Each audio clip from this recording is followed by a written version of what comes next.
The image of the 1990s Chicago Bulls is a picture of perfection. 6 championships, global stardom, a cultural empire built around the most dominant competitor the sport had ever seen.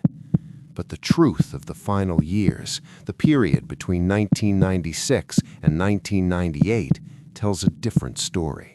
It wasn't a dynasty carried by confidence and harmony. It was a dynasty dragged forward by a man who refused to let it fall apart, even as the cracks beneath him widened with every step. When the Bulls returned for the 1995-96 season, they didn't just look better, they looked inevitable. Jordan had come back stronger after the shock of losing to Orlando months earlier. Rodman arrived as a defensive savant. Pippen slid effortlessly into the role of the league's most complete lieutenant. The 72-10 season created a myth, the idea that Chicago had reached a level of basketball beyond mortal limits. But beneath the spotless record was tension, quiet, invisible, but growing. Michael Jordan had always been driven by control. Control of the game, control of the moment, control of his legacy. In 1996, the pressure of control began shifting from the court to the organization. Jerry Krause, the team's general manager, was no longer willing to accept the idea that the Bulls' success belonged only to the players and coaches. He wanted recognition, he wanted influence, and privately, he wanted change. Jordan sensed it early. He knew Krause didn't see the dynasty as a monument to preserve. He saw it as a structure that needed renovation. Krause believed the Bulls were nearing the end of their life cycle, that players were aging, that the future needed to be built before the present collapsed. But Jordan saw something else, a team that could still win, still dominate, still carry the weight of greatness for years to come. Their visions weren't aligned, and that misalignment became the first fracture. By the time the Bulls reached the 1997 season, the cracks widened.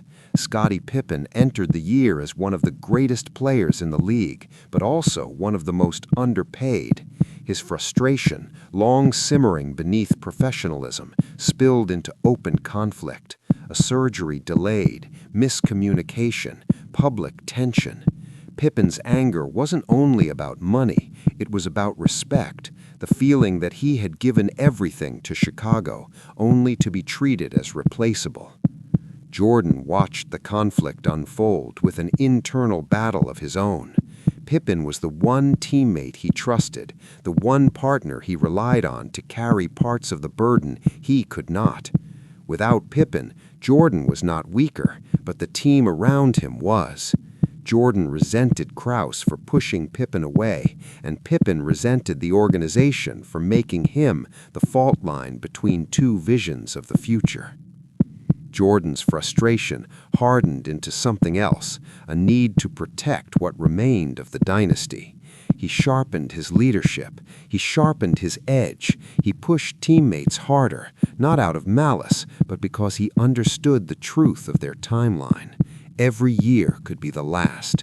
Every game could be a step closer to an ending that no one wanted to acknowledge. As the 1997 finals approached, injuries, exhaustion, and tension weighed on the locker room, but Jordan held the structure together through sheer force of will. The flu game wasn't only a story of physical struggle, it was a metaphor for the state of the dynasty.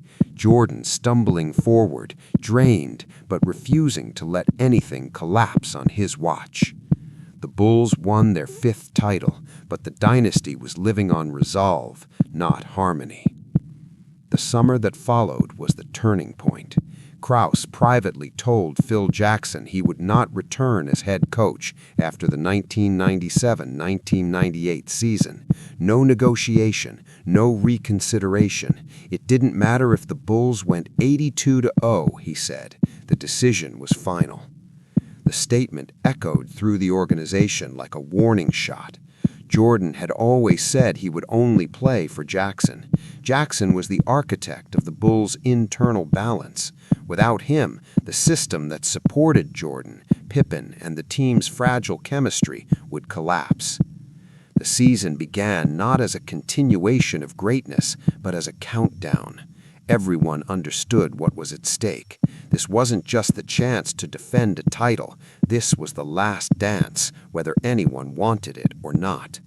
The Bulls played the entire season with the weight of finality pressing against them.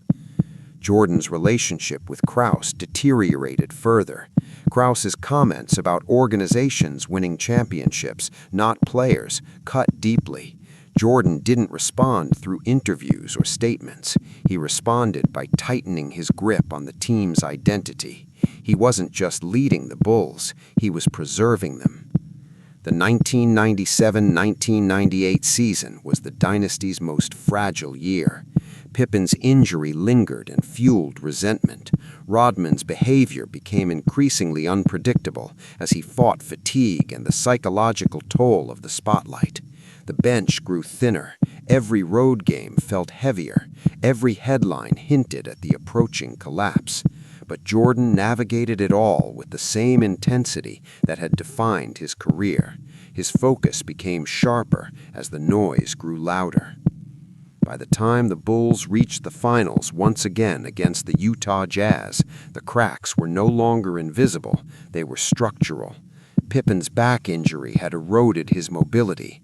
Rodman struggled to maintain consistency.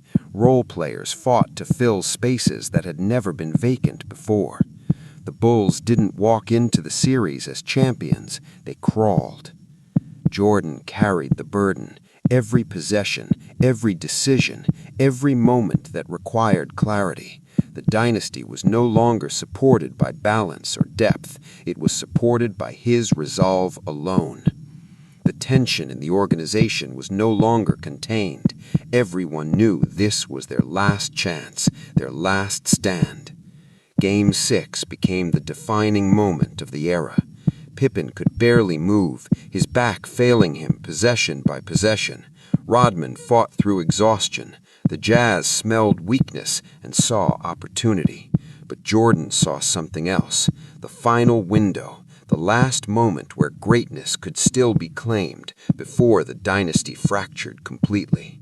He stole the ball from Karl Malone with instincts of someone who knew the game better than the moment itself. He dribbled forward, not just toward a shot, but toward closure. The crossover, the rise, the follow-through, those were basketball actions. The silence that followed was something deeper. Time suspended not because of the shot, but because of what it represented. The ball fell. Jordan held the pose not for drama, but for certainty. He knew this was the last time he would carry the Bulls like this. The last time they would be whole. The dynasty didn't end with conflict or collapse. It ended with control, the thing Jordan valued most. By the end of the summer, everything dissolved. Jackson left. Pippen was traded. Rodman departed.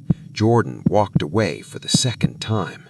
Krause got the rebuild he had wanted, but the cost was a dynasty that might have lasted longer had unity, not ego, guided the front office. The cracks of 1996 to 1998 were not the signs of a team falling apart. They were signs of a team held together by the will of a man unwilling to let greatness fade quietly. Those final years of the Bulls were a study of fragility, ego, pressure, and the psychological weight of maintaining excellence in a world determined to disrupt it. The dynasty didn't collapse. It was dismantled, and the story of its ending reveals more about Michael Jordan than any championship ever could.